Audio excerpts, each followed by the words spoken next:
everybody, I'm Super Char, here to read you a story about the Delphino Detectives. The Delphino Detectives are on the hunt for a neighborhood vandal. Someone has painted the neighbor's dog. William and Laura Delphino are determined to find the criminal responsible for this action. Let's see about enlisting the help of the sassy cat, Sadie. William and Laura make it their mission to find out who painted Prince Park. "Look, William," said Laura, as she and her brother sat down on the front porch with their peanut butter and banana sandwiches. "There's a police car next door at Mrs. Watson's. I'm going to find out what's going on." "Wait, Laura," called William. "You can't just ring the doorbell and say, 'Hello, officer. Laura Delphino is here. What seems to be the problem?'" "Of course I can," said Laura. But at that moment, Mrs. Watson's front door opened, and out stepped the police officer. Laura, William, and their cat, Sadie, had hardly entered Mrs. Watson's yard when they were ambushed by Mrs. Watson's yapping miniature pinscher named Prince. Sadie was off like a shot and up a nearby tree, so Prince had to settle for Laura and William. But something was wrong. Prince, whose coat was normally handsome, dark and sleek, sported strange pink spots all over. The spots weren't soft like the rest of Prince's coat. "What happened, Prince?" asked William. Laura, William, and their cat, Sadie, had hardly entered Mrs. Watson's yard when they were ambushed by Mrs. Watson's yapping miniature pinscher named Prince. Sadie was off like a shot and up a nearby tree, so Prince had to settle for Laura and William. But something was wrong. Prince, whose coat was normally handsome, dark and sleek, sported strange pink spots all over. The spots weren't soft like the rest of Prince's coat. "What happened, Prince?" asked William. When the officer pulled away, Mrs. Watson stepped out into her yard. "Prince," she called, "you come back here. I'm sorry, he just got away from me." "But what happened?" asked Laura. "He's been vandalized. When I let him out this morning, somebody painted my door. My poor Pookie's pink. Oh my!" And that policeman was no help at all. William stood scowling at Laura. "Any brainy ideas, detective?" "Maybe it was Mrs. Watson's yardman," she suggested, "or the mailman. Prince hates them both. Or maybe Adam next door. They don't seem like dog vandalizers to me," objected William. "Got any better ideas?" asked Laura. But William didn't. "What do you think, Sadie?" asked Laura. "Meow," answered Sadie disinterestedly and walked away. "I guess we should look around," said Laura. "I'll take the front yard. You take the back." Laura checked the mailbox. It was empty. What could that mean?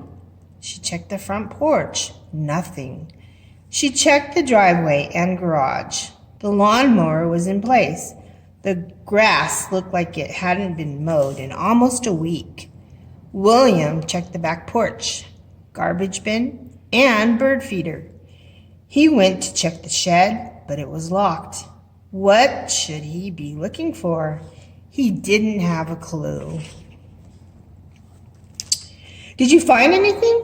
William asked Laura after returning to the front yard. "The mailbox is suspiciously empty," Laura whispered. William rolled his eyes. "So? She didn't get any mail? What now?" The Delphino duo decided to go home, finish their snacks, and strategize. When their strategy got them no closer to solving the case, William and Laura decided to break from detective work and pass the soccer ball for a bit. William stopped the ball and paused. "Is that Sadie at the back of Mrs. Watson's shed?" Sadie crept along the ground ever so slowly, eyes fixed straight ahead. "Who's she after?" asked Laura. "Mrs. Watson won't like it if she gets one of her birds." "Here, kitty," William called. Sadie turned her ears to the sides and then back at all the while maintaining focus on the object of interest. "We'd better check it out," said William. When William and Laura reached Sadie, they could see that it was no bird she was stalking. It was a big squirrel. The squirrel stood, tail flicking, regarding Sadie critically. "You can't get that squirrel," said Laura, giggling. "Let's go, William." "Wait," said William. "Didn't you notice something strange?" Laura looked, and her mouth dropped open. "Pink feet!" At that moment, Sadie leaped at the squirrel. In a flash, he was across the grass, up the wall, and through a hole in the back of Mrs. Watson's shed. Sadie slunk away, annoyed by the whole situation.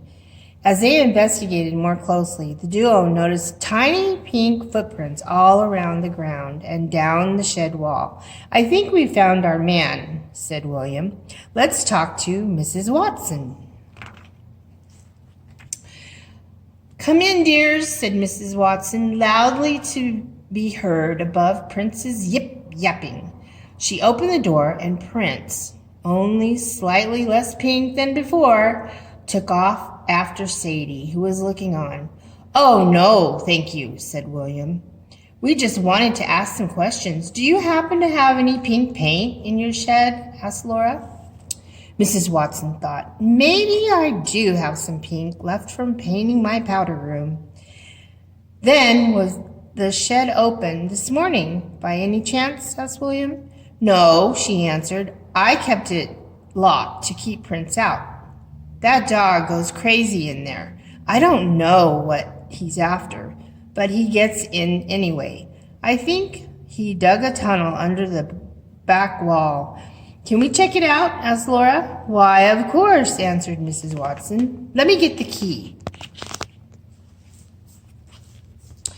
Prince came running as Mrs. Watson pulled the shed door open and squeezed through before they could even begin to see inside. The open door told a story.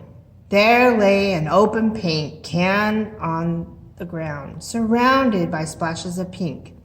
Prince was yipping and jumping at the shelves from which the can had fallen.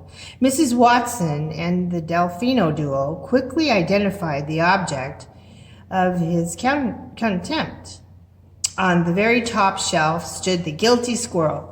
He paused for only a moment, looking at his unwelcome spectators and flicking his tail nervously before leaping up and out through the hole in the wall. "Here's how it happened," said William. "Prince got into the shed after the squirrel. The squirrel, in his hurry to escape, knocked over your pink paint can. The lid came off, and Prince got a pretty splash of pink." "I think I understand," said Mrs. Watson. "But how did you know?"